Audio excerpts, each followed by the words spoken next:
सुमति नंदन ब्रजवर नागर गोकुल रंजन काना यशोमति नंदन ब्रजवर नागर गोकुल रंजन काना यशोमति नंदन ब्रजवर नागर गोकुल रंजन काना यशोमति नंदन। बजाइए, आप छोड़ दीजिए, आप मत गाइए।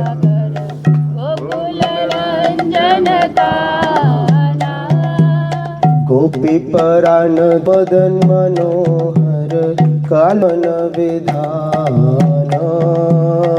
गोपी परान धन मदन मनोहर कालिया गमन विधाना गोपी परान धन मदन मनोहर कालिया दमन विधान गोपी पराधन मदन मनोहर कालिया गमन विधाना अमल हरि नाम अमिय विलासा विपिन पुरंदर नवीन नागर वर अमल हरि नाम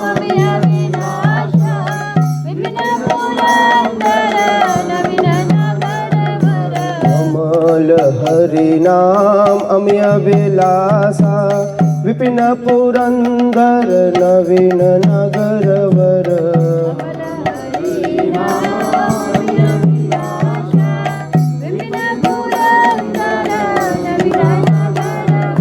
वंशी वदन सुवास वंशी वदन सुवास वंशी वदन सुवास वंशी वदन सुवास ब्रज जन पालन सुर कुल नासन नंद गोधन रखवाला ब्रज जन पालन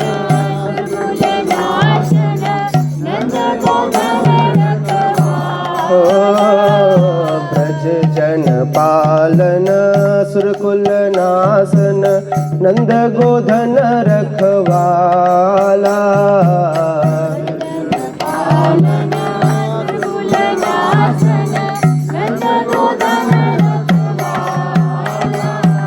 गोविंद माधव नवनीत तस्कर सुंदर नंद गोपाला गोविंद माधव नवनीत तस्कर सुंदर नंद गोपाला गोविंद माधव नवनीत तस्कर सुंदर नंद गोपाला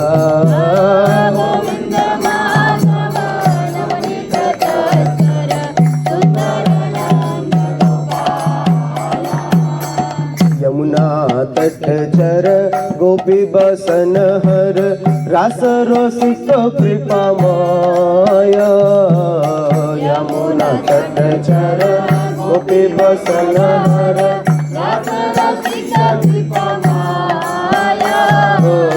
यमुना तट चर गोपी बसन हर रास रोसिक कृपामय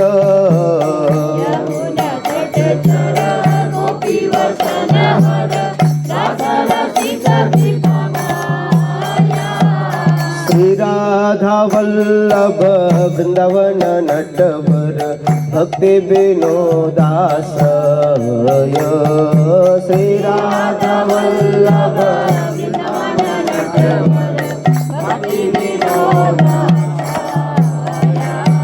श्री राधा वल्लभ वृंदावन नटवर भक्ति विनोदासय श्री राधा वल्लभ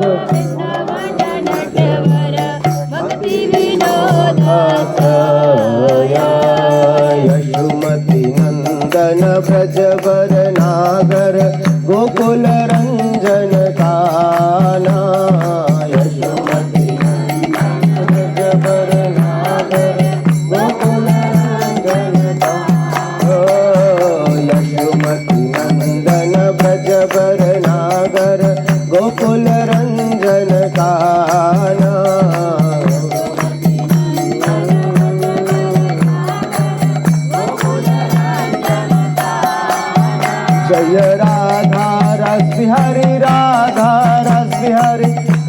राधा रस बिहारी श्री राधे जय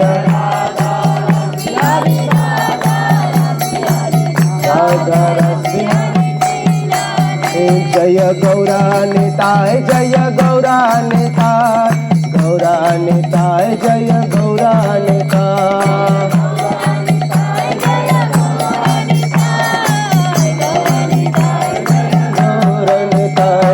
गौर हरि बोल हरि बोल हरि बोल हरि बोल निताय गौर हरि बोल हरि बोल जय जय प्रभुपाद प्रभुपाद प्रभुपाद प्रभुपाद जय जय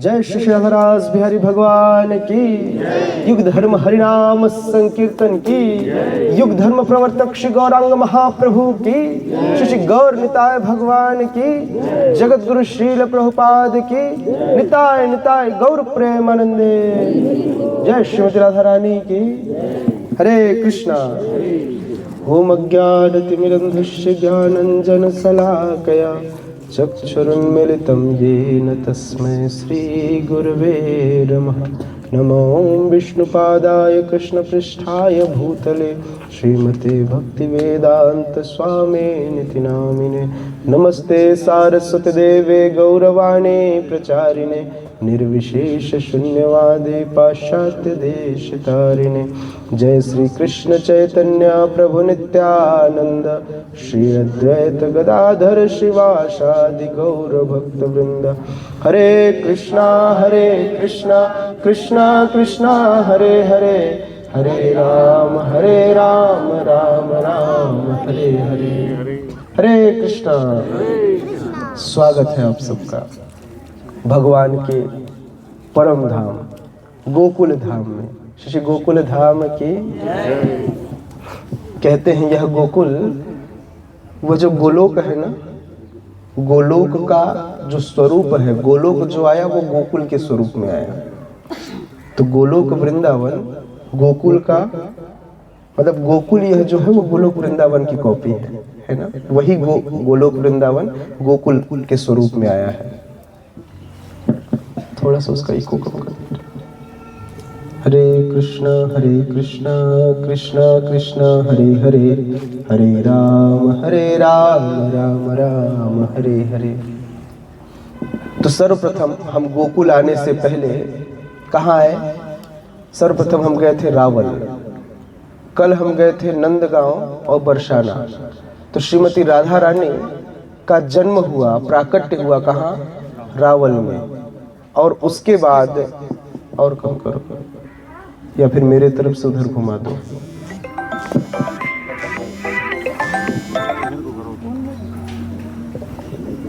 यस प्रभु हरे कृष्णा। भगवान श्री कृष्ण का प्राकट्य भी गोकुल में हुआ। भगवान श्री कृष्ण, ऐसा कहा जाता है कि भगवान मथुरा के जेल में जन्म लेते हैं, किंतु कुछ आचार्य हमारे ऐसा भी कहते हैं कि भगवान श्री कृष्ण का जन्म गोकुल में ही हुआ। कहाँ हुआ? गोकुल में। गोकुल में नंद बाबा के घर। जो मथुरा में जो कृष्ण जन्म लिए वे चतुर्भुजी थे, चतुर्भुजी नारायण थे, ऐश्वर्यवान श्री कृष्ण थे। और जिन कृष्ण का जन्म गोकुल में हुआ वो वृंदावन वाले, वृंदावन विलास युक्त श्री कृष्ण थे। जब वसुदेव जी भगवान को लेकर के मथुरा से गोकुल आए, तो ऐसा कहा जाता है कि जो वो कृष्ण थे वो आकर इनमें समाहित हो गए। इस प्रकार से दो कृष्ण एक हो गए। और जब अक्रूर जी लेकर गए तो ले जाते समय वही मथुरा वाले कृष्ण को लेकर गए, क्योंकि कृष्ण कभी भी इस ब्रज को, इस ब्रजधाम को, वृंदावन को छोड़कर नहीं जाते। कभी भी एक पग भी वे इस ब्रज के बाहर नहीं रखते। इस प्रकार से वे कृष्ण सदैव यहीं रहते हैं, ऐसा आचार्यों का मत है। लेकिन फिर भी हमारे लिए तो यह लीला है। हम भगवान की सभी लीलाओं में क्या करते हैं, आनंदित होते हैं। तो भगवान का प्राकट्य हुआ कहाँ, गोकुल में, और श्रीमती राधा रानी का प्राकट्य कहाँ हुआ, रावल में। रावल में आप अगर मंदिर में चढ़े होंगे तो मंदिर के पीछे के कुंड है, वह कुंड है जिसका नाम है कमल कुंड। मंदिर के पीछे आप लोगों ने देखा, रावल में पीछे एक कुंड था, वह कमल कुंड। उसी कमल कुंड में रोज जाकर वृषभानु जी सुबह सुबह ब्रह्म मुहूर्त में जाकर नहाया करते थे। राधा अष्टमी के दिन, अष्टमी तिथि को जब वृषभानु जी नहाने गए तो एक कमल फूल के ऊपर कुछ ऐसा लग रहा था कि कोई हीरा मणि जो है वो जगमगा रहा है। सुबह सुबह पहुंचे तो वहां पर जाकर उन्होंने देखा कि एक बच्चे नील कमल पर वहां पर स्थापित है, हाथ पैर चला रही हैं अथवा रो रही हैं, जैसा बच्चा जन्म के समय रोता है, लेकिन पूरा शरीर दैदीप्यमान है। पूरा शरीर क्या हो रहा, प्रकाशित हो रहा है। ऐसा लग रहा है सूर्योदय तो अभी हुआ नहीं है, लेकिन एक सूर्य यहां से प्रकट हो रहा, इतनी दैदीप्यमान, इतना प्रकाश। उसी समय आश्चर्य में थे, तभी एक आकाशवाणी होती है। अब वृषभानु जी को आकाशवाणी में यह कहा जाता है, हे वृषभानु जी, आपने भगवान की बड़ी तपस्या की है, बहुत पूजा की है, अतः फलस्वरूप यह बच्ची आपको प्राप्त हुई, यह आपकी और कीर्तिदा की पुत्री है। मूलतः श्रीमती राधा रानी विंध्याचल की बेटी हैं, उनकी पत्नी के गर्भ से आई। 2 बेटियां हुई, चंद्रावली और श्रीमती राधा रानी, और बाद में उन्होंने प्राकट्य लिया कहाँ पर, रावल में। लेकिन फिर भी हैं तो वृषभानु और कीर्तिदा की पुत्री, है ना। अच्छा, एक बार श्रील प्रभुपाद राधा अष्टमी के दिन कथा कर रहे थे तो श्रील प्रभुपाद ने प्रश्न पूछा, श्रील प्रभुपाद ने भक्तों से प्रश्न पूछा कि आप सब बताइए, who is the greatest personality in this entire creation. बताइए कौन है। अरे यार, आप लोग तो बड़े नॉलेजफुल हैं। अगर मेरे से कोई पूछता तो मैं कहता भगवान श्री कृष्ण, मतलब श्री कृष्ण से बड़ी है।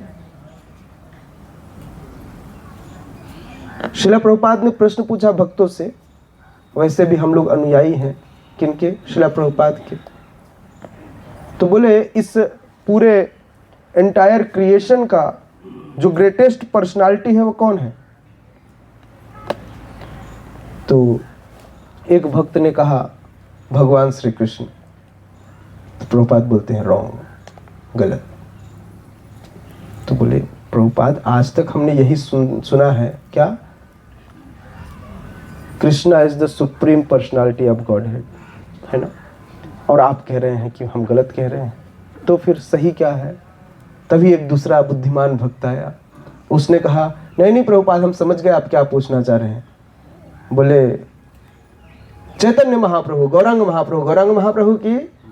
तो श्रील प्रभुपाद कहते हैं now you are half correct, half right, आप आधे सत्य हैं। तो आधे सत्य है इसका क्या मतलब, क्योंकि चैतन्य महाप्रभु आधा राधा है और आधा कृष्ण, तो कृष्ण वाला भाग गलत हो गया, आधा भाग ही सही हुआ। तब बताते हैं, कहते हैं greatest personality in this entire creation is Shrimati Radha Rani. Madan Mohan नाम है भगवान का, लेकिन जो मदन मोहन अर्थात जो इस पूरे संसार के समस्त जीवों को मोहित कर ले, उनके मन को मोह ले, मदन है ना, उनके मन का मार्जन कर ले, मार्दन कर दे, वो है मदन। लेकिन श्रीमती राधा रानी है जो इनके मन को मोह लेती है, मदन मोहन के, इसलिए इनका नाम है मदन मोहन मोहिनी। श्रीमती राधा रानी का नाम क्या है, मदन मोहन मोहिनी। ये श्रीमती राधा रानी है। तो इसलिए वैसे तो एक बार राधा अष्टमी में श्रील प्रभुपाद कथा कर रहे थे और कथा किया उन्होंने पूरी राधाष्टमी में कृष्णा के ऊपर। कृष्ण ऐसे हैं, कृष्ण ऐसे हैं, कृष्ण ऐसे हैं, खूब गुणगान किया। सारे भक्त सोचने लगे आज जन्माष्टमी है राधाष्टमी है, मतलब भक्तों को कंफ्यूजन हो गया। हमने देखा है जिसका दिन होता है उसकी कथा की जाती है। अंततः प्रभुपाद कहते हैं कि इन सबको जो कंट्रोल कर सके, जो कृष्णा को कंट्रोल कर सके, वो श्रीमती राधा रानी। हो गई कथा। समझ में आया? नहीं समझ में आया आप लोग को? पूरा गुणगान किया कृष्ण का, लेकिन कृष्ण को कौन कंट्रोल करती है? श्रीमती राधा रानी। श्रील प्रभुपाद के पिता का नाम था क्या? गौर मोहन डे। गौर मोहन डे रोज प्रार्थना करते थे, जब कोई भी ऐसे वैष्णव मिल जाए, साधु मिल जाए, तो उनसे कहते आप मेरे पुत्र को आशीर्वाद दीजिए, ये श्रीमती राधा रानी का भक्त बने। कभी बोले क्या कृष्ण का भक्त बने? क्या बोले? श्रीमती राधा रानी का भक्त बने।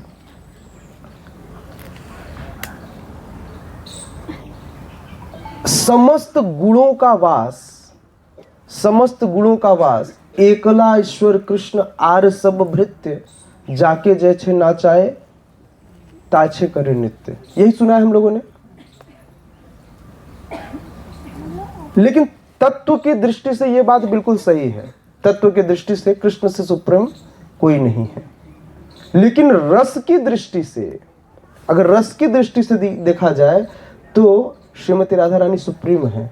तो उसके लिए कहना चाहिए एकली ईश्वरी कृष्ण, सॉरी एकली ईश्वरी राधा आर सब भृत्य। मतलब श्रीमती राधा रानी के अलावा दूसरा जिसको जो कंट्रोल करती हैं। हमारे संप्रदाय में एक आचार्य हुए जिनका नाम है जयदेव गोस्वामी।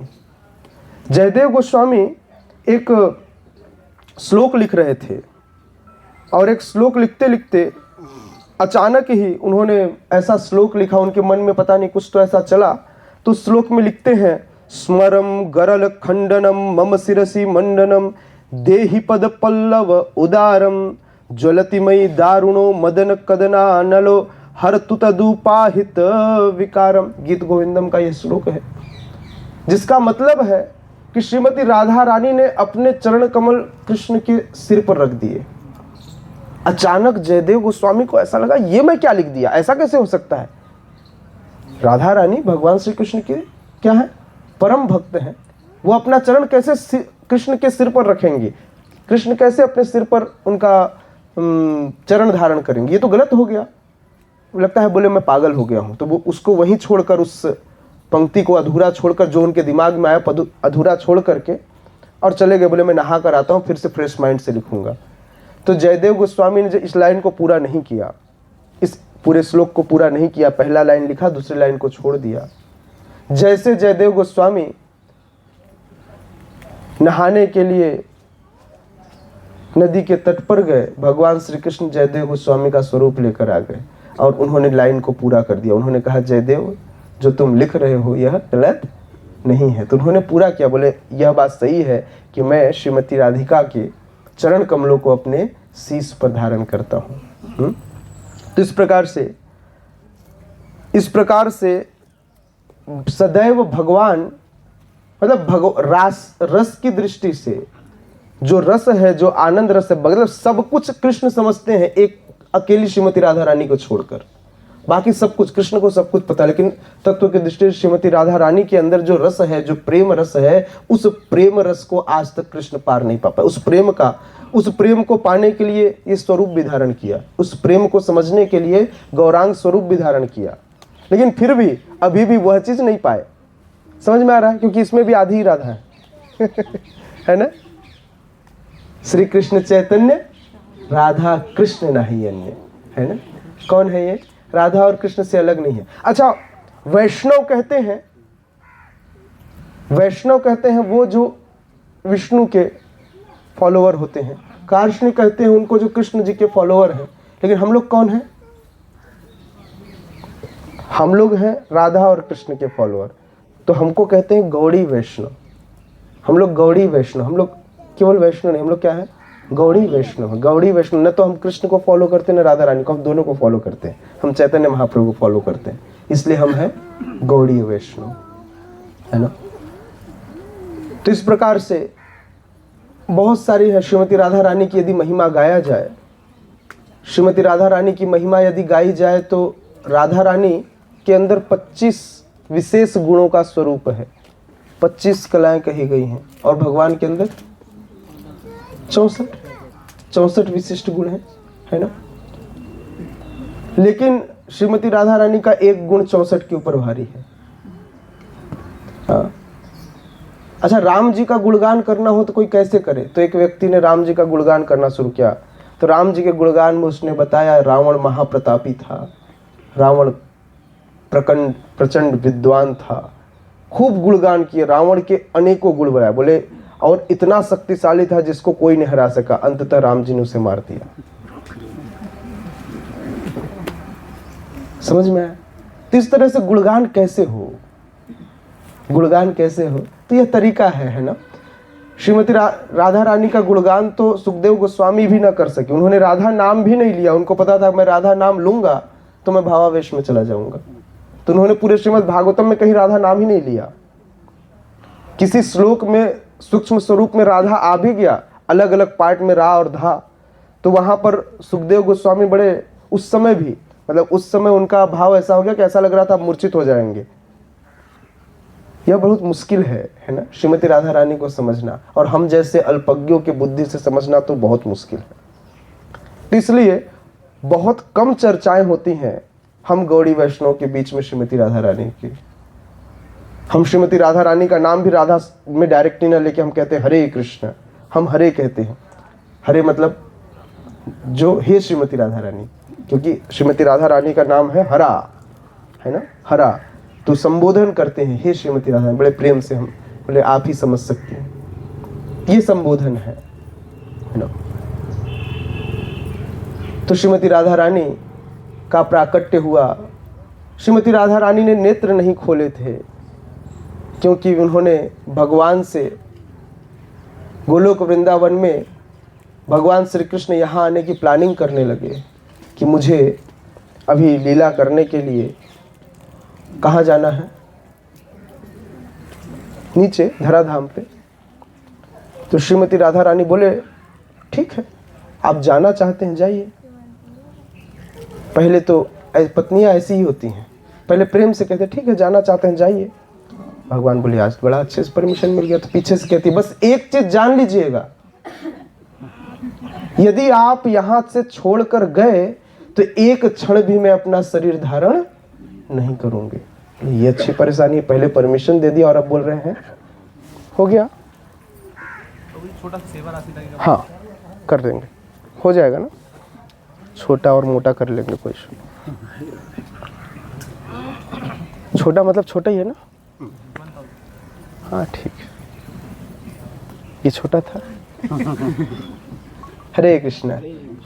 पानी सफाई सब उसी में ठीक है चलेगा, छोटी राशि भक्तों के लिए बहुत छोटी राशि है ना, हम लोग तो 1000 में पूरा ट्रिप कर लेते हैं ना। ठीक है, तो मैं बता रहा था, क्या बता रहा था? परमिशन दे दी, यस श्रीमती राधा रानी ने। तो कृष्ण बोले कोई बात नहीं, एक काम करो तुम भी मेरे साथ चलो, मैं अकेले क्यों जाऊं?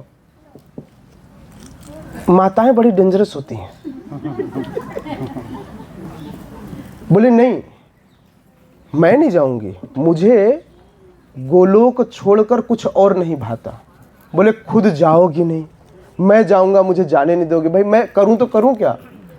तो श्रीमती राधा रानी कहती है मैं उस जगह पर कहीं नहीं जाती, कभी नहीं जाती जिस जगह पर यह वृंदावन ना हो, जिस जगह पर यमुना नदी ना हो, जहां गिरिराज गोवर्धन ना हो।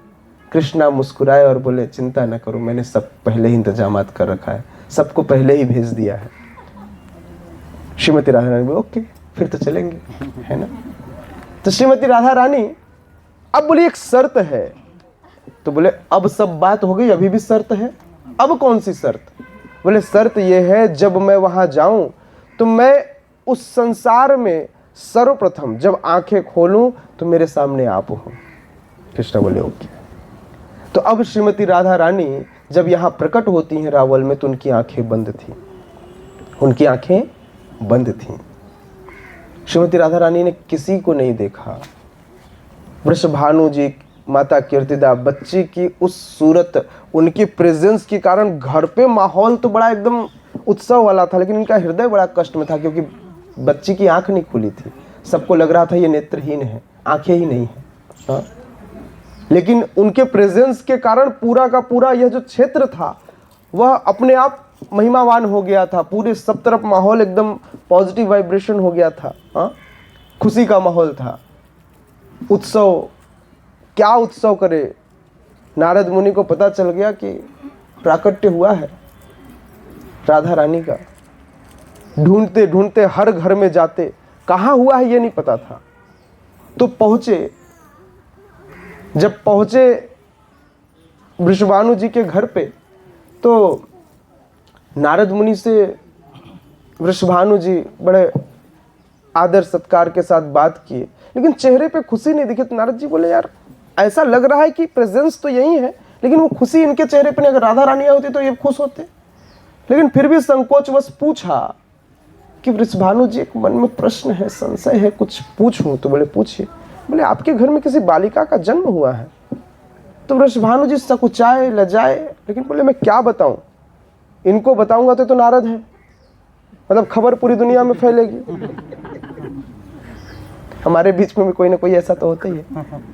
अरे अच्छा गुण है, सोचिए आपको कभी प्राइवेट जीवन नहीं जीने देते। हाँ? तो नारद मुनि, उनका काम ही यही है ना। आप लोग जैसा सोच रहे हैं वैसा नहीं है। नारद मुनि सदैव भक्तों की महिमा को बढ़ा देते हैं। भगवान के हर एक कार्य को पूरा करने के लिए भक्त जो है वह माध्यम बनता है। और नारद मुनि हर परिस्थिति में अपने आप को डाल करके भक्तों का, जब कंस को उठवाना हुआ इस धराधाम से तो कंस से खूब पाप कराए ताकि उसका घड़ा जल्दी भरे। तो नारद मुनि भगवान के सबसे अच्छे प्रतिनिधि हैं, है ना, जिन्होंने प्रहलाद को उपदेश दिया, ध्रुव को उपदेश दिया, ये नारद मुनि के कारण हुआ।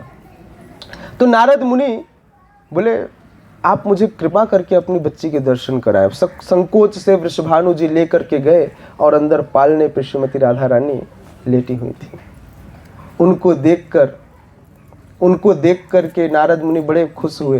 वृषभानु जी से कुछ अंश मात्र का समय मांगा कि मैं इससे, मतलब इसका मैं जांच परख करना चाहता हूँ। बहुत अच्छे ज्योतिषी हैं हमारे नारद मुनि, अब वो तो सब कुछ जानते ही थे। जब गए तो श्रीमती राधा रानी को प्रणाम किया। बोले, माता आपने आंखें बंद कर रखी हैं। तो पूरी कथा कह सुनाई। श्रीमती राधा रानी अपनी मूल स्वरूप में आई, नारद मुनि को दर्शन दिया और बोले, आंखें तो खुलेंगी तब जब कृष्ण आवेंगे। बोले, अच्छा प्रॉब्लम ये है? तो बोले, इसका इंतजाम मैं ही करे देता हूँ। बाहर निकले वृषभानु जी, बोले उत्सव मनाइए, पूरे ब्रज को बुलाइए। अब ब्रज को बुलाएंगे तो कौन आएंगे? ब्रजराज आएंगे, है ना। तो वृषभानु जी सोचने लगे, कैसा उत्सव मनाऊंगा तो मैं क्या बताऊंगा, मेरे घर में अंधी बेटी आई। लेकिन फिर भी नारद मुनि ने कहा, आप चिंता मत कीजिए, आपके शोक उस उत्सव के साथ दूर हो जाएंगे। ठीक है। वृषभानु जी भोले भाले ग्वाले होते बेचारे, कैसे समझे, लेकिन फिर भी इस बात को सुन वृषभानु जी बोले, अब नारद मुनि का आदेश है, करना पड़ेगा। उत्सव की तैयारी होने लगी। नंद बाबा आए तो कृष्णा बोले, अच्छा नंद बाबा जा रहे, मतलब मेरा भी अब जाना तय है। कृष्ण को साथ लिए आए। जैसे वृषभानु जी के घर पे पहुंचे, कृष्ण मैया यशोदा के गोद से उतर गए और घुटने के बल चलते चलते उस कमरे में जा पहुंचे जहां पर श्रीमती राधा रानी पालने में लेटी हुई थी। पालने को पकड़ा। अब कृष्ण खड़े हो गए, पालने को पकड़ के, घुटने के बल जो थे वो खड़े हो गए और श्रीमती राधा रानी को स्पर्श किया। श्रीमती राधा रानी को स्पर्श करते ही राधिका समझ गई कि मेरे कृष्ण, मेरे पति मेरे सामने हैं, और तुरंत उन्होंने आंख खोला और भगवान के दर्शन किए। श्रीमती राधा रानी की, ब्रजराज श्री कृष्ण की, निताई गौर प्रेमानंदे। तो ये भक्ति प्रदायिनी है श्रीमती राधा रानी। वैसे लोग कई बार ऐसा भी कहते हैं कि वृंदा महारानी भक्ति देवी हैं। हाँ, ये भी ठीक है, लेकिन मूलतः भक्ति देवी कौन है? श्रीमती राधा रानी, जो जनमानस को भक्ति प्रदान करती हैं। और वृंदा महारानी भी उन्हीं की विस्तार हैं एक तरह से, है ना। अब श्रीमती राधा रानी, अच्छा हम लोग ना अगर कोई कृष्ण नाम जपता है ना तो सबसे ज्यादा प्रसन्न कौन होता है पता है? श्रीमती राधा रानी। कृष्ण को प्रसन्न करना मुश्किल, लेकिन राधा रानी को प्रसन्न करना मुश्किल नहीं है। केवल कृष्ण कृष्ण जपी राधा रानी प्रसन्न। और राधा रानी प्रसन्न ये शॉर्टकट है कृष्ण को प्रसन्न करने का। अगर कोई कृष्ण को कृष्ण की सेवा करके प्रसन्न करना चाहे तो बड़ा मुश्किल है, लेकिन कृष्ण का नाम लेकर राधा रानी को प्रसन्न किया जाता है। जब राधा रानी प्रसन्न हो जाए तो कृष्ण अपने आप प्रसन्न हो जाते हैं, क्योंकि श्रीमती राधा रानी कहती हैं ये अच्छा भक्त है, आप कृपया इसे स्वीकार कीजिए। और जिनके लिए श्रीमती राधा रानी ने सोर्स लगाया और रिकमेंडेशन दिया हो, उसे कृष्ण अस्वीकार कैसे कर सकते हैं, है ना। तो इस प्रकार से राधा रानी का प्राकट्य हुआ। कई कथाएं हैं श्रीमती राधा रानी के लिए, उनके भावों को लेकर। वह कथा पूरी तो कर पाना थोड़ा मुश्किल है, इसलिए हम रावल से चलते हैं धीरे धीरे आगे। कहाँ आएंगे? गोकुल में। गोकुल में जन्म हुआ भगवान का, रावल में हुआ श्रीमती राधा रानी का। कल हम गए थे नंदगांव बरसाना। जब इस गोकुल में उत्पात बढ़ा राक्षसों का, असुरों का, तो नंद बाबा बड़े परेशान हुए। उन्हें लगा कैसे कृष्ण को इन असुरों से बचाया जाए। तो एक युक्ति आई, बोले क्यों न चलकर नंदीश्वर पर्वत पर बैठा जाए। वहां तो जैसे बंजारे लोग होते थे ना, वैसे ही ग्वालों की टोली चलती थी। तो अपना समस्त, उनके पास एक धन मूल धन होता था। वह धन क्या था? गाय। तो गाय लेकर के यहाँ से वहां चले और वहां अपना नया घर बनाया, नया महल बनाया। क्योंकि नंदीश्वर पर्वत पर कोई भी असुर जाते तो वे असुर पत्थर बन जाते। नंदीश्वर पर्वत पर आक्रमण, जितने आक्रमण हुए हैं ना, पूतना, अघासुर, ये वो सब नंदीश्वर पर्वत के बाहर हुए हैं, अंदर नहीं हुए। मतलब उस समय चीजें शांत हो गई। जब कृष्ण बाहर खेलने जाते, वृंदावन खेलने जाते, गोवर्धन खेलने जाते, इधर उधर, तब जाकर असुर आक्रमण करते। और बाकी पूतना आई गोकुल में, पूतना नंदगांव में नहीं आई। सक्टासुर आया गोकुल में, तृणावर्त आया गोकुल में। ये सारी लीलाएं गोकुल की हैं। तो भगवान लगभग 3 साल तक यहीं रहे हैं। कितने साल तक? 3 साल तक। उसके बाद नंदगांव शिफ्ट हुए। नंदगांव में अब थोड़े बड़े होने के बाद शिफ्ट हुए हैं, है ना।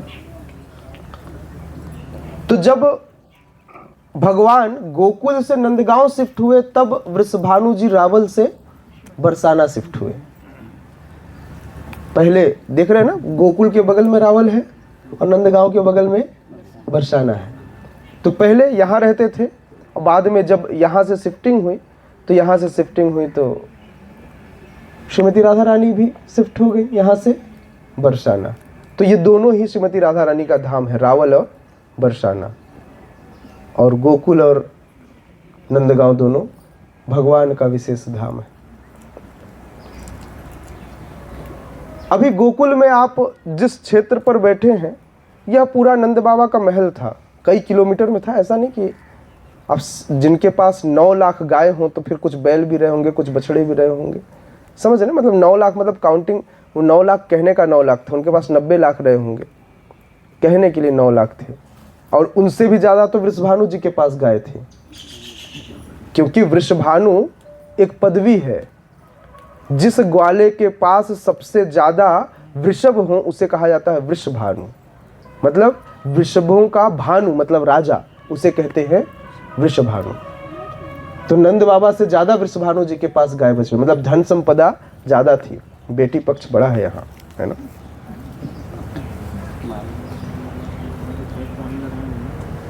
भगवान इस गोकुल में लीला किए, खूब लीला। इसी रमन रेती में खूब खेले। ये रमन रेती, बगल से यमुना बह रही है, पीछे ही यमुना बह रही है। अभी यमुना तट पर भी हम जाएंगे। तो नंद बाबा का महल ऐसा नहीं कोई छोटा सा ऐसे 4 कोठरी का था, जैसे अभी 84 खंबा हम लोग बोले नंद महल है, तो नंद महल ये पूरा नंद महल ही है। ये जो गोकुल था ये पूरा नंद महल ही था, कई किलोमीटर में, है ना। क्योंकि अगर इतने गाय थे तो फिर उतने उनको रख रखाव के लिए लोग भी रहे होंगे, दास दासियाँ नौकर आदि, तो फिर उनके रहने की भी व्यवस्था होगी। तो ये पूरा गोकुल था और इस तरह से महल होंगे, बाकी ग्वालों के घर होंगे। तो ये पूरा गोकुल जो है वह भगवान श्री कृष्ण का घर था और यहाँ पर कृष्ण खेला करते थे, इसलिए हम रमन रेती में जाकर खेल रहे थे। कुछ लोग बोलेंगे प्रभु जी आपने कोई दर्शन नहीं कराया, वो जो रेत था ना वही दर्शन करना था, वहाँ उसी को प्रणाम करना था, वही मूल स्वरूप है रमन रेती का।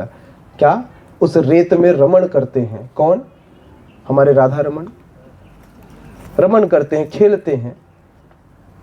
बच्चों के बहुत छोटे छोटे खेल हुआ करते, कुश्तियाँ भी वहीं होती, छोटे छोटे घरौंदे बनाते, इस प्रकार से रमन रेती में खेलते। तो हम सब भी, आप सब भी खूब खेले, नहीं खूब आनंद लिए, खूब नाचे। भगवान प्रार्थना करनी चाहिए रमन रेती में कि भगवान आपने, अभी भी आप रमन रेती में, ये भी रमन रेती है, बस अब वो जो दलदली जो लुगदीदार जो रेत थी वो यहाँ पर नहीं है, थोड़ा टाइट है, इसलिए ज़्यादा मत पटकिएगा किसी को यहाँ, है ना। बाकी आप खेल सकते है ना, ये भी रमन रेती ही है, बस वो बनाया गया, अभी तक उसे सुरक्षित रखा गया है। हर साल उसमें यमुना की नई रेत लाकर रखी जाती है। सभी के बाल में, हाथ में, पैर में, सिर में, मुख में अभी थोड़ी धूली लगी हुई है, लेकिन ये वापस जाते समय धूली कोई लेके नहीं जाता है, क्योंकि ये धूली जाती ही नहीं है ब्रज छोड़कर। मैंने बताया था ना ये धूल के कण कौन है? समझ देवी देवता है। देवी देवता ब्रज छोड़कर क्यों जाएंगे, है ना। तो इस प्रकार से यह ब्रज है और यह ब्रज के रज हैं जो यहाँ निवास करते हैं। अभी जिस जगह पर आप बैठे हैं यह जगह एक परम वैष्णव की है जो यवन के घर में जन्म लिए, मुसलमान परिवार में, और बिजनेस करने यहाँ आते थे, व्यापारी थे। जब आए तो इस ब्रज से इन्हें प्रेम हो गया, क्योंकि इनका हृदय ब्रजराज ने चुरा लिया था। तो ये वही रसखान हैं जिनकी आपने कविताएं जो हैं अपनी किताबों में पढ़ी होंगी। रसखान जी परम वैष्णव हैं, जन्म अवश्य मुस्लिम परिवार में हुआ, किंतु ये कृष्ण के हो गए, है ना। हम इस गोकुल में यहाँ के बाद प्रस्थान करेंगे और जाएंगे ऊखल बंधन। जिस लीला का स्मरण आप पूरे कार्तिक महीने में करते हैं, वह लीला जिस स्थान पर हुई थी उस स्थान पर चलेंगे। मैं इसलिए यह बात बहुत अश्योर होकर कहता हूं कि यह पूरा का पूरा जो एरिया था वह नंद बाबा का महल था, क्योंकि 84 खंभा वहां से 300 मीटर दूर है, ऊखल बंधन यहाँ पर है, ब्रह्मांड घाट थोड़ा और आगे है। इस तरह से कई किलोमीटर में वह एरिया है और रमन रेती खेल यहाँ रहे हैं। दैट मीन्स भगवान ऐसा तो है नहीं कि छोटे से बालक जो है वह कई किलोमीटर में घूम रहे होंगे। इसका मतलब महल था, जिस महल में वे अनेक स्थानों पर यशोदा मैया के साथ आ जा रहे हैं, है ना। तो मंथन करने की जो जगह थी, दही मंथन की, वह जगह उस उखल बंधन में थी। एक बार की बात है, जब यशोदा मैया दधी का मंथन कर रही थी दीपावली के दिन। दीपावली वह दिन थे जिस दिन पूरे भारत में दीपों की लड़ी लगाई जाती है, दीपों की आवली बनाई जाती है। क्यों? क्योंकि इससे पहले वाले युग में, द्वापर से पहले युग में, त्रेता युग में राम जी वनवास से वापस लौटे और लौटने के बाद जब राज्याभिषेक हुआ तो अयोध्या वासियों के राजा आ गए। जिस उत्सव को छोड़कर गए थे वनवास, वह उत्सव मनाना था। तो खुशी का लोगों के मन में ठिकाना न रहा। उस खुशी को मनाने के लिए क्या किया?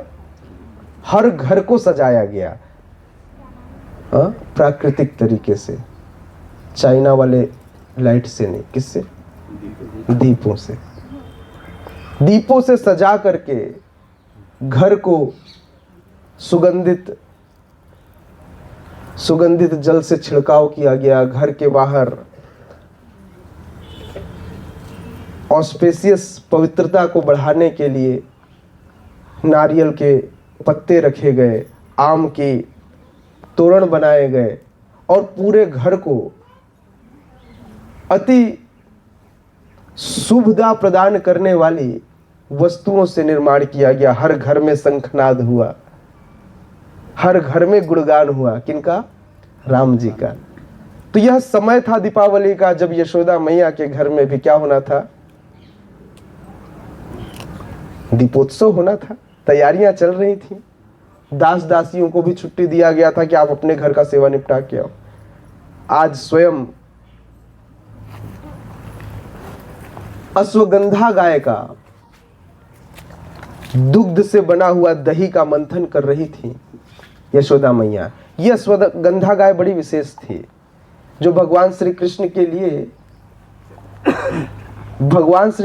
लिए इन्हीं गाय का दूध तैयार किया जाता। यह अश्वगंधा गाय, जैसे आजकल हम कहते हैं ना गिर गाय का यह दूध है, वैसे भगवान श्री कृष्ण के लिए एक गाय थी जिस गाय का नाम था अश्वगंधा गाय। ऐसी अनेक गायें थी। इस गाय की विशेषता यह है कि इन गायों को चराने के लिए ब्रज के कुछ विशेष क्षेत्रों में ले जाया जाता, जहां पर औषधि युक्त चारा हुआ करता। वहां पर यह गाय चराई जाती और ऐसे 1,00,000 गायों का दूध निकालकर 10,000 गायों को पिलाया जाता। वैसे 10,000 गायों का दूध निकालकर 100 गायों को पिलाया जाता और 100 गायों का दूध निकालकर 10 गायों को, 10 गायों का दूध निकालकर एक गाय का, उस एक गाय का दूध भगवान श्री कृष्ण के लिए होता। यशोदा मैया मंथन कर रही थी दधी का। कन्हैया वैसे तो रोज, छोटा बच्चा क्या करता है? माँ के सीने से लगकर रात भर सोता है, ऐसे सोता है ना। अब सुबह सुबह बच्चे को भूख लगती है तो सुबह सुबह दातुन करने के लिए नहीं उठता है, क्या करता है? सीधे माँ की आंचल के नीचे घुसता है और उनका स्तनपान करता है। लेकिन आज यशोदा मैया तड़के से सुबह 4 बजे उठ गई, क्योंकि दास दासियां गायब थी और उनकी इच्छा भी थी कि कन्हैया को मैं अपने हाथों से मक्खन खिलाऊं, ताकि दोबारा आकर गोपियां शिकायत न करें। गोपियां शिकायत कर रही थी कि रोज कन्हैया आकर हमारे घर से चोरी कर लेता है। यशोदा मैया बोले, मेरे घर में दूध दही की कमी है जो तुम्हारे घर में चोरी करेगा? लेकिन फिर भी अंदर एक संशय था, हो सकता है दास दासियां बहुत अच्छे से मक्खन न निकालती हूं, उनके हाथ का पसंद ना आता हो। इसको कहते हैं चेतना का प्रभाव। अच्छी चेतना ना हो, इसलिए उस चेतना के कारण स्वाद ना आता हो। तो यशोदा मैया ने कहा, मैं अपने लाला के लिए स्वयं मक्खन निकालूंगी, और ऐसा ही किया। मक्खन निकालने लगी। कौन? यशोदा मक्खन निकालने लगी। लेकिन कन्हैया को लगी भूख। 4 बजे आज भी हमारे मंदिरों में, इस्कॉन मंदिर में रोज सुबह 4 बजे भगवान को भोग लगता है, रोज। क्योंकि 4 बजे छोटे बच्चों को, तो भगवान के इस भोग को कहते हैं बाल भोग। क्यों?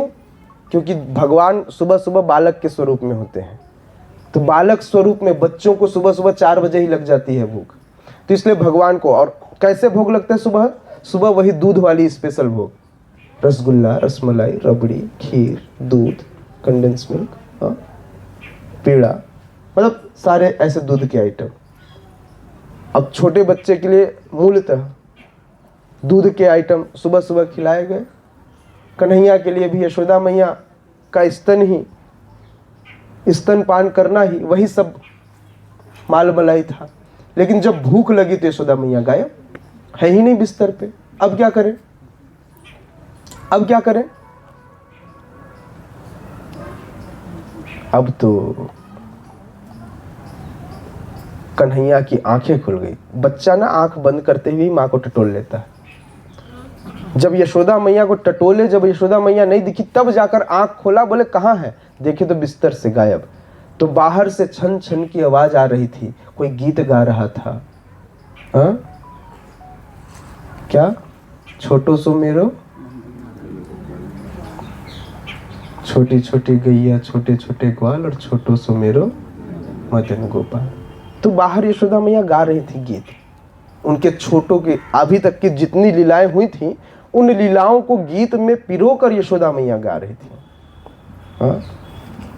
भगवान होते हैं, भगवान नहीं होते ऐसा कोई बात नहीं है।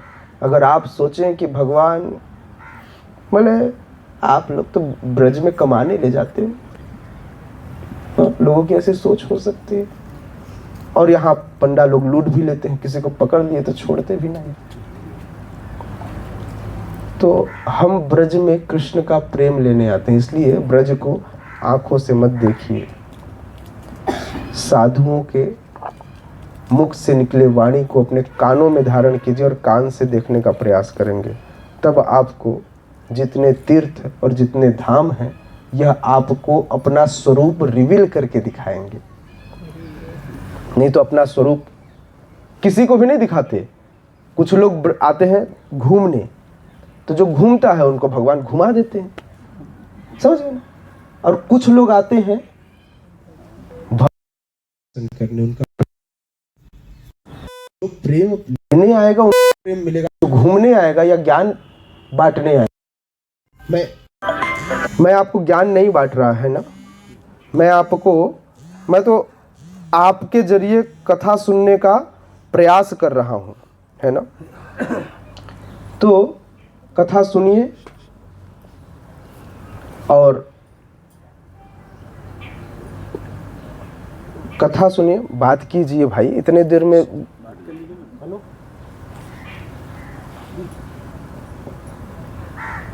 तो मैं आपके माध्यम से मैं स्वयं भी कथा सुनना चाहता हूँ, है ना। और कथा सुनकर उस प्रेम को पाने के लिए मैं सुना रहा हूँ। मैं आप लोग को मिले ना मिले, मुझे बड़ा आनंद आ रहा है, क्योंकि मुझे लग रहा है मैं पहली बार कथा सुन रहा हूँ। मेरे लिए यह लीलाएं हर दिन कैसी हैं, नवनीत के समान, पूर्णतः नवीन, कभी पुरानी नहीं होती। हमेशा लगता है यह कथा बस चलती रहे। फर्क नहीं पड़ता कि कौन वक्ता है, फर्क यह पड़ता है कि कृष्ण नाम जाना चाहिए कान में। हाँ, वक्ता ऑथराइज्ड होना चाहिए। वक्ता मतलब कोई भी नहीं। हाँ, मुंह में गुटखा दबा के ब्रजवासी कहें कि भैया मैं ब्रजवासी हूँ, तो मैं बोला भाई ऐसे ब्रजवासी ना चाहिए मुझे। ब्रजवासी तो वो हैं जो सदैव कृष्ण का गुणगान करते रहते हैं, है ना। जैसे आप सब ब्रजवासी हैं, है ना, जो 24/7 कृष्ण की नाम, कृष्ण की लीला, कृष्ण की सेवा, कृष्ण की कथा, कृष्ण का गान और कृष्ण के लिए जीते हो, वे ब्रजवासी है ना। हमें ऐसे ब्रजवासियों के मुख से ही कथा सुननी चाहिए। फिर भी यहाँ पर भी रहने वाले ब्रजवासी हैं। अगर वो ब्रजवासी नहीं होते तो उनको यहाँ जन्म क्यों मिलता। वो तो श्रीमती राधा रानी की कृपा है, उस पर ज़्यादा कमेंट हम नहीं कर सकते, उतना अधिकार हमारे पास नहीं है। तो अब भगवान श्री कृष्ण मैया को टटोले, मैया न मिली तो बिस्तर से उतरने लगे। जीवन में पहली बार भगवान आज बिस्तर से उतरने वाले हैं स्वयं से। अब उनके लिए ये महाभारत युद्ध जैसा हो गया कि कैसे इसको पार करें। पहले नीचे झांक कर देखते तो क्या देखते हैं, ये तो बड़ा गड्ढा है। अभी तक तो यशोदा मैया उठा लेती थी गोद में और उतार देती थी। आज पहली बार चारपाई से नीचे उतरना है। अनेक युक्ति, पहले सोचे छलांग लगा दो, बोले जय श्री राम, छलांग लगा दो, लेकिन भाई ये भी ना हो सका, हिम्मत नहीं। मतलब कई बार लोग सुसाइड करने का सोचते हैं और छत पर चढ़ के जाके जब नीचे देखते हैं बोले भाई बहुत एक स्टेप नीचे आ जाते हैं। 5 फ्लोर से 4 फ्लोर, 4 बोले अभी भी ज़्यादा ऊंचा है, 3 फ्लोर बोले 2 फ्लोर, तो फिर 1 फ्लोर से कूदते हैं तो मरते नहीं, हाथ पैर बस टूटता है। भाई यार गड़बड़ हो गई, है ना।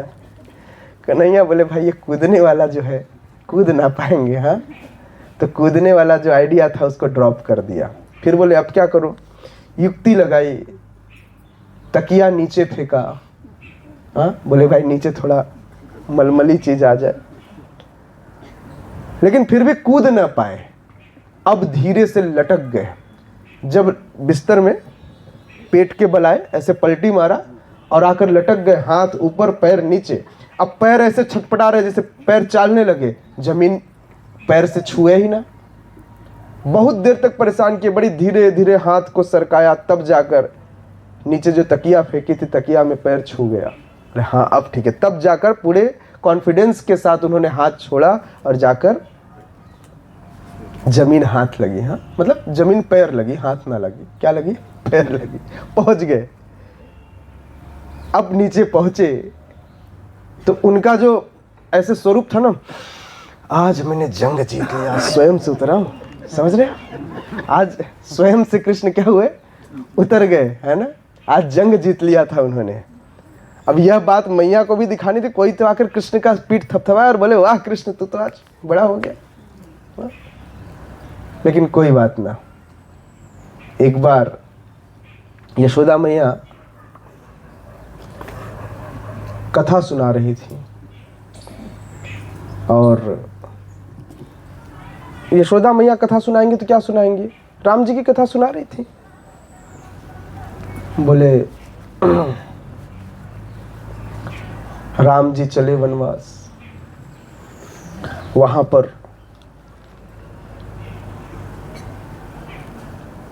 पंचवटी में माता सीता का अपहरण कर लिया रावण ने। भगवान श्री कृष्ण खड़े हो गए। बोले इतनी हिम्मत कैसे हुई रावण की? लक्ष्मण लाओ मेरा धनुष, लाओ मेरा बाण। यशोदा मैया बोली बड़ा तो भी राम बना फिरता है, ला डंडा मैं दिखाऊं। बोले मैया मैं तो ऐसे कह रहा था, आके चुपचाप बैठ गया, तू कथा सुना। बोले यार गलत जगह पे आ गया हुआ। मतलब उस समय तो मैं धनुष बाण से कुछ भी कर सकता था, यहाँ तो बताओ गांव की एक ग्वालिन जो है वो मेरी बात ना सुने, दुनिया क्या सुनेगी? हा? तो अब आकर मैया यशोदा के पास कृष्णा खड़े हो गए। बोले मैया ओ मैया। मैया क्यों सुने? मैया तो दूसरी लीला में थी, आंखें बंद थी और इन्हीं कृष्ण सामने है, लेकिन कृष्ण की लीला जो है वह गा रही है, कृष्ण लीला में ही डूबी हुई है, तो उसे बाहर वाला कृष्ण दिखाई न दिया। कृष्णा बोले ये बड़ी परेशानी है भाई भक्तों का, मतलब भक्तों के साथ ये बहुत बड़ी प्रॉब्लम है। कृष्णा सामने आ जाए तो उनको कोई देखता नहीं, अंदर वाले कृष्ण को चलाते रहते हैं। ध्रुव महाराज के सामने भगवान आ गए तो भी ध्रुव महाराज अंदर वाले परमात्मा को देख रहे थे। बाद में परमात्मा को गायब करना पड़ा हृदय से, तब जाकर ध्रुव महाराज ने आंखें खोली। हाँ कृष्णा बोले कुछ तो करना पड़ेगा। कृष्णा ने जो मथनी थी, मथनी को पकड़ लिया। तो यशोदा मैया को लगा कुछ तो अवरोध आया है। आंखें खोली तो देखे कृष्णा मथनी पकड़कर खड़े थे। यशोदा मैया बड़ी प्रसन्न हुई। अच्छा कोई आपके काम में रुकावट डाले तो आप खुश हो गए या दुखी हो गए? लेकिन यशोदा मैया खुश हो गई। बोली वाह मेरे लाला के हाथ में ताकत आ गई, देखो मथनी पकड़ लिया इसने। समझे? एक छोटा सा बालक आज पहली बार मथनी पकड़ा। हाँ छोटा बच्चा जब पहली बार खड़ा होता है, पहली बार चलता है, पहली बार मुख से कुछ बोलता है, तो ये सारे पल पालकों के लिए, माता पिता के लिए बड़े विशेष होते हैं। बोले हाय रे मेरा बच्चा। तो वही स्वरूप, वही खुशी आज यशोदा मैया को हुई। यशोदा मैया बड़ी प्रसन्न अपने लाला को। अब यह बात देखकर, यह कार्य देखकर यशोदा मैया कुछ सोच ही रही थी, फिर से कृष्ण की लीला में चली गई। कृष्णा बोले बड़ी परेशानी भाई, मैं सामने हूं, मेरे तरफ ध्यान दो। फिर से अलग लीला सोचने लगी। तो कन्हैया ने उनका आंचल पकड़कर झुका दिया उनको, और एक पैर उनकी जांघ पर रखा और बिना यशोदा मैया के सहारा के उनके छाती पे जाके लटक गए। अच्छा यशोदा मैया को समझ में आया भूख लगी है इसको। अब उनको लगी दूध पिलाने। यशोदा मैया जब दूध पिला रही थी उसी समय एक घटना घटी, ऐसी घटना जो इस इतिहास में पहली बार घटी थी। उसी समय अप्राकृत जगत का, मतलब दिव्य धाम का, गोलोक वृंदावन। गोलोक वृंदावन में सारे लोग अप्राकृत है ना, कैसे हैं? दिव्य है, अप्राकृत है। अप्राकृत जगत के, वहां पर हर वस्तु जो भगवान की सेवा में प्रयोग होती है ये दिव्य होती हैं। तो ये सारे लोग व्यक्ति स्वरूप में रहते हैं। तो भगवान का एक परम सेवक कौन, वही अश्वगंधा गाय का दूध, वो देखने लगा। क्या देखने लगा?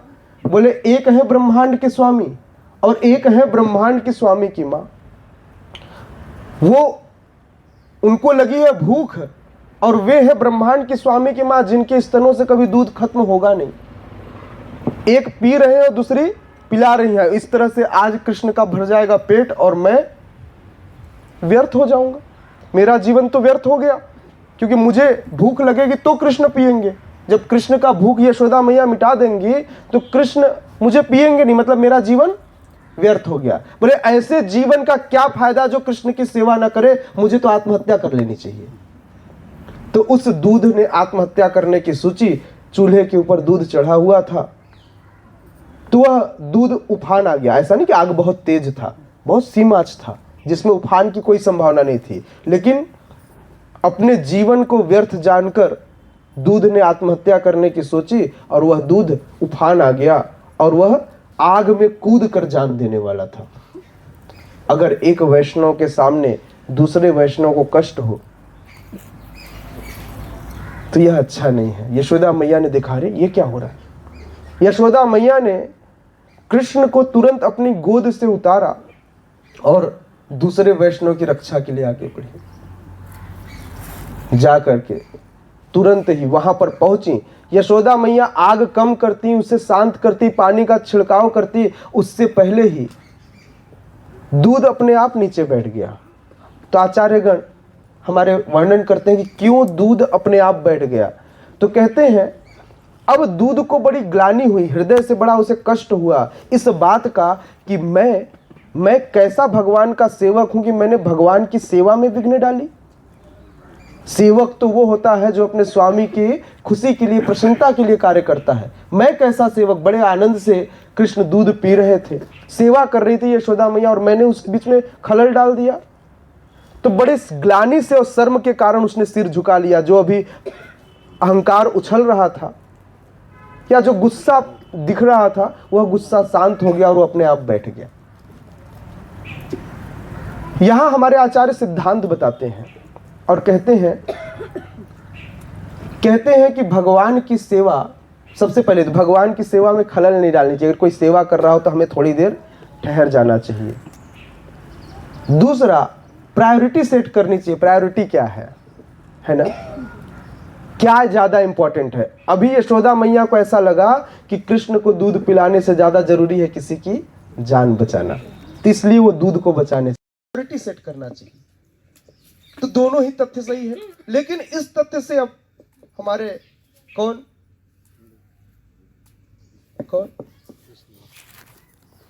ब्रह्मांड बिहारी हमारे कन्हैया बड़े नाराज हो गए, दुखी हो गए। बोले यार ये ठीक है, मतलब मैया के लिए मेरे से ज्यादा मोल ये दूध हो गया, ज्यादा महंगा हो गया, तो ठीक है तू उस दूध को बचाने के लिए गई है ना जिससे मक्खन बना, अब मैं देख कितना नुकसान करता हूं। तो गुस्से से कन्हैया ने आज पहली बार बाहुबली का स्वरूप लिया। किसका? बाहुबली का। और गए और वहां पर अब छोटे बच्चे के लिए, अब सोचो अगर छोटे बच्चे से कोई कुछ मंगा ले तो कितना मेहनत से वो लेकर आता है। तो वो बगल में सील बट्टे का बट्टा रखा हुआ था, लोढ़ा, उसको उठाए। जैसे जिम में जाकर बड़े बड़े पहलवान लोग ऐसे लिफ्ट वेटिंग उठाते हैं ना, क्या डंबल बड़े बड़े उठाते, तो ऐसे ताकत, जैसे हनुमान जी ने पहाड़ उठाया था, कृष्णा भी बड़े ताकत लगाकर उठाए और उठाकर धीरे से ठोकर मारा। किसमें? उस घड़े में जिस पर दही मथा जा रहा था। खैर आचार्यगण अलग अलग तरीके से इसका वर्णन करते, किसी ने कहा छोटे पत्थर मांगे, किसी ने कुछ मारा, जो भी किया मूल कार्य था फोड़ना, और वो कृष्ण ने फोड़ दिया। जब घड़ा फूटा तो जितना दही था वह पूरा उस आंगन में बिखर गया। कृष्ण बोले व्यक्ति को समझ में कब आता है? जब गुस्सा शांत कब होता है? जब कुछ गड़बड़ हो जाती है। पीछे से लगे कृष्ण भागे, बोले मैं बड़ा चतुर हूं, आज माँ के हाथ नहीं आऊंगा। लेकिन चोर कितना भी शातिर हो, कुछ न कुछ सुराग तो छोड़ ही देता है। अब छोटे बच्चों को क्या पता कि मेरे पैर में वही दही लगी हुई है जो मैंने फैलाए थे। तो पैरों के निशान छप छप छप छप छप छप डायरेक्शन बता दिए। यशोदा मैया आई। खैर इस शरारत से मैया दुखी नहीं हुई, उन्हें बड़ी प्रसन्नता थी, अंदर से बड़ी खुश थी। कृष्णा मतलब समझदार हो गया है, उसको भी नाराज, बोले जरूर मेरा लाला नाराज हुआ है, भागा है। कहाँ गया तो देखा पैर का निशान, उस दिशा में मैया भी बढ़ी। अब अंदर कृष्ण अपने पूर्व जन्म का कर्जा चुका रहे थे। पूर्व जन्म में कर्जा लिया था कृष्ण ने, किससे? वानरों से। तो वानरों का, अरे भैया पिछले जन्म में तुमने मेरी बड़ी सहायता की, मैं तुम लोग को कुछ दे ना पाया, लेकिन इस जन्म में मेरे पास खूब है, दूध दही मलाई, आओ खिलाता हूं। तो कृष्ण ने पहले तो सोचा खिलाना तो है, लेकिन निकालूं कैसे? तो सहायता मांगी। बोले भैया, किससे? उखल से, ओखली से। बोले भैया थोड़ी सहायता कर दो, मैं वहां तक पहुंच ना रहा। ओखली बोले प्रभु मैं तो आपका ही सेवक हूं, जैसे यूज करना है कर लो। तो ओखली को किया उल्टा और ओखली के ऊपर चढ़ गए। अब चढ़कर लगे निकालने। अच्छा, निकाल रहे थे तो ऊपर से हाथ डाले, छोटा हो रहा था, तो जुगाड़ देखकर उसे भी नीचे से छेद कर लिया। अब छेद कर लिया तो मक्खन लगा गिरने। अब एक बार में जितना खाते उतना खाते, तो जितना भगवान के हाथ से जो उच्चिष्ट गिरता, नीचे से एक एक करके सारे बंदर भी। अच्छा, बंदर बड़े डिसिप्लिन वाले थे ना, एकदम लाइन से आ रहे थे। लेकिन अब बंदर की जात खाए तो खाए कैसे? कभी इधर लगाए, कभी दूसरे के मुंह में ठूस दे। पूरा वह कमरा जो है, अनेक शिखर थे जिस पर मक्खन लटका हुआ था, पूरा कमरा नवनीत से, मक्खन से पूरा स्लिपरी हो गया। पूरा चारों तरफ मक्खन ही मक्खन। यशोदा मैया कहते हैं ना, खतरा आता है तो व्यक्ति को पता चल जाता है। यशोदा मैया थोड़ा सा ऐसे कनखी हटाकर थोड़ा सा ऐसे दरवाजा छेद से देख रही थी। जब उन्होंने यह दृश्य देखा ना, तो अंदर का लावा फूट पड़ा। बोले यार, ये खुद खाता तो ठीक है, इतनी मेहनत से एक तो इसके लिए मक्खन बनाओ, ये पूरा बंदरों में बांट रहा है। बंदरों ने कृष्ण से पहले भाप लिया, तो सबसे दूर वाला जो बंदर था, जब देखे पीछे, भैया बोले ये राम जी थोड़ी हैं जो बचा लेंगे, ये कन्हैया है, ये खुद निकल जाएंगे और हमें फंसा देंगे। बोले इसलिए पतली गली पकड़ निकलो। कृष्ण भागे, उससे पहले एक एक करके बंदर गायब। कृष्णा समझ गए, भाई बंदर, बोले हलचल गायब है, खतरा ज्यादा है लगता है। तो कृष्णा पीछे मुड़े, बोले मैया आप आ गई, मैं बड़ी मुश्किल से इतना ही बचा पाया हूं मक्खन। बोले बंदरों का राजा कितनी सफाई से झूठ बोलता है। बोले ना मैया। बोले तू कुछ नहीं कर रहा था तो तेरे हाथ और तेरे मुंह में बंदर लगी कैसे? बोले मैया वो तो बंदर निकाल रहे थे, उनके हाथ से मैंने छीन लिया, तो दूसरे बंदर को गुस्सा आ गया तो उसने मेरे मुंह में मल दी, इसलिए मेरे मुंह में लगा है, मैंने ना खाया मक्खन। यशोदा मैया का जब चेहरा फिर से देखा तो समझ गया कि आज मुझे छोड़ेगी नहीं। तो कृष्णा वहां से पतली गली पकड़े और भागने लगे। यशोदा मैया बोले कन्हैया रुक जा। बोले ना मैया आज ना, थोड़ी देर बाद पकड़ लेना, अभी नहीं। अब पीछे पीछे यशोदा मैया, आगे आगे कन्हैया लगे भागने। समय बीतने लगा, यशोदा मैया के पकड़ में ना आए कृष्ण। तो यशोदा मैया कहती है हे नारायण, क्या ये छोटा बालक मुझे हरा देगा? अब नारायण आगे आगे दौड़ रहे थे। अच्छा, ऐसा नहीं था कि बालक की गति बहुत तीव्र थी। भगवान जब कुछ करते हैं, वैसे भगवान ने यहां पर कुछ नहीं किया, लेकिन भगवान की ऐश्वर्य, भगवान की जो विभूतियां हैं वो उनके साथ चलती हैं। तो जैसे ही यशोदा मैया और भगवान श्री कृष्ण का डिस्टेंस कम हो जाता, तो अचानक उस धरती का विस्तार हो जाता। भगवान की जो विभूतियां हैं वह उस डिस्टेंस को बड़ा कर देती। इसलिए यशोदा मैया, ऐसा थोड़ी कि यशोदा मैया नहीं दौड़ पा रही थी, कृष्ण की गति बहुत तेज थी। छोटा बच्चा कितना भी तेज दौड़े, माँ जब चाहती तब पकड़ लेती है, लेकिन आज माँ चाहकर भी नहीं पकड़ पा रही थी, क्योंकि मैं अपनी सामर्थ्य से कृष्ण को पकड़ना चाहता हूं। तो व्यक्ति जब अपनी सामर्थ्य से कृष्ण को पकड़ना चाहे तो यह संभव नहीं है। कृष्ण तो तब पकड़ में आते हैं जब कृष्ण कृपा करते हैं। प्रयास आप कर सकते हैं, लेकिन आपको क्या चाहिए? भगवान की कृपा चाहिए, कृष्ण की कृपा चाहिए।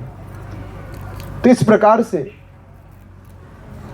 कृष्ण की कृपा, कृष्ण की कृपा कब हुई? जब यशोदा मैया ने प्रार्थना की, और प्रार्थना की, बोले, अब वो थोड़ी बोली कृष्णा मुझ पर कृपा करो, क्या बोली? हे नारायण, क्या आज मैं इस छोटे बालक से भी पराजित हो जाऊंगी? तो नारायण बोले अच्छा, अब तो कृपा करनी पड़ेगी।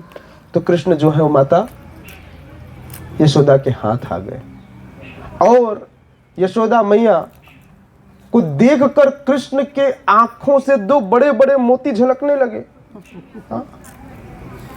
अच्छा, कृष्ण मतलब यह बड़ा विशेष है, ऐसे कृष्ण जिन्हें सच्चिदानंद कहा जाता है, आज आनंद प्रदान करने वाले कृष्ण जो कालों के भी महाकाल हैं, वो भयभीत हैं और उनके आंखों से आंसू निकल रहे हैं। मतलब समझ सकते हो आप, आनंद प्रदान करने वाला रो रहा है।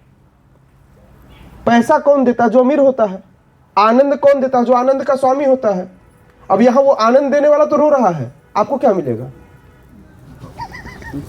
समझ रहे? यह उखल लीला ऐसी है जिसमें सब कुछ अपोजिट हुआ है। मतलब भगवान ने हर उस गुण का प्रदर्शन किया है जो गुण उनके अंदर दिखाई नहीं देने चाहिए। भगवान भागते हैं, भगवान रोते हैं। अब देखिए, एक थे कृष्ण जिनको दुर्योधन बांधना चाह रहा था, तो भगवान ने अपना ऐसा विराट स्वरूप दिखाया कि पूरा हस्तिनापुर का जितना भी रस्सी था वह कम पड़ गया। लेकिन ऐसे कृष्ण को एक छोटी सी ग्वालन, सीधी साधी यशोदा मैया, उसने बांध दिया। तो ऐसे ब्रह्मांडपति, ऐसे ब्रह्मांड के स्वामी कृष्ण जिनको कोई नहीं बांध सकता, उनको कौन बांधती है? यशोदा मैया। अच्छा, यशोदा मैया ने जब देखा कि कृष्ण लगे रोने, उनके आंखों में अश्रु है, तो यशोदा मैया बोले बच्चा कहीं ज्यादा न डर जाए। डरे हुए बच्चे को ज्यादा डराने से तबीयत खराब होने का टेंशन रहता है, हार्ट अटैक आ जाता है। ज्यादा खुशी और ज्यादा गम दोनों में, हाँ, कभी खुशी कभी गम तो चलता है, लेकिन ज्यादा खुशी और ज्यादा गम नहीं चलता है ना। तो बोले ज्यादा न डर जाए, और डर गया तो गड़बड़ हो जाएगा। तो इसलिए कन्हैया को बोले डंडा छोड़ देते, डंडा फेंक दिया। लेकिन बोले अगर ऐसे छोड़ दूंगी तो कहीं बच्चा भाग न जाए, तो बोले दंड तो देना ही चाहिए। तो दंड देने के लिए बांधने का निश्चय किया। बोले लेकिन अकेले को दंड क्यों मिले? इसकी सहायता तो किसने की थी? उखल ने। तो बोले ये झूठा है, खल है, और दूसरा कौन है? उखल है। एक खल और दूसरा उखल, बोले दोनों को दंड दो। तो दोनों को लाकर रस्सी से यशोदा मैया ने बांध दिया। रस्सी की कथा करेंगे तो और 1 घंटा हो जाएगी। अंततः कृष्ण बंध गए, और बंध गए तो ये वही कृष्ण हैं जिन्होंने बाद में जाकर के अपने मित्रों से, मित्र आए, बोले कन्हैया कहाँ है, चल खेलने। बोले भैया खेलूं तब जब मैं खुला रहूं, यहां तो यशोदा मैया ने बांध दिया। तो बोले भैया थोड़ी सहायता कर दो, खोल दो रस्सी तनी। बोले बांधा किसने? यशोदा मैया ने। बोले बस आप बंधे रहो। बोले सहायता क्या चाहिए? हम सहायता कर देंगे, बस रस्सी खोलने को मत कहना। खाना चाहिए ला के खिला देंगे अपने हाथों से, तेरे हाथ ना खुलेंगे, है ना। खेलना हो तो उखल सहित तेरे को बाहर ले चलते हैं। कन्हैया बोले भाई हमारे यहाँ एक कहावत है, भागल भूत का पुदगा भला, है ना। तो बोले चलो कुछ तो करोगे, चलो ठीक है ढकेल के ले चलो। तो उनको आंगन तक ले गए उखल से ढकेल के। उसी समय अचानक बलराम जी आ गए, बलदाऊ भैया, और देखकर कहते हैं कन्हैया, किसने बांधा कन्हैया को? मुझे जानते नहीं है, मैं कौन हूं? मैं वह संकर्षण हूं जो पूरी ब्रह्मांड को अपने फनों पर धारण करता हूं, पूरी दुनिया उथल पुथल कर दूंगा। तो पीछे से मित्र कहते भैया थोड़ा धीरे बोलो, कहीं मैया सुन लेगी। बोले कौन है मैया? तो अंदर से आवाज आई, आ मैं तेरी धरती उलट पलट करती हूं। तो धीरे से फिर पीछे मुड़कर पूछते हैं कौन? यशोदा मैया। तो सामने कृष्ण, पीछे यशोदा मैया की आवाज। कृष्णा कहते बलदाऊ भैया। उधर वो रो रहे थे। बलदाऊ बोले भाई तू ठीक है, खूब शरारत करता है, ऐसे बंधे रहे। अभी पूरी दुनिया हिलाने वाले खुद हिल गए थे क्योंकि अंदर से आवाज आई थी। एक चीज समझ में आया, यहां फिर एक सिद्धांत है, रसों का सिद्धांत, कि साख्य रस से बड़ा वात्सल्य रस होता है। बांधा किसने था? यशोदा मैया ने।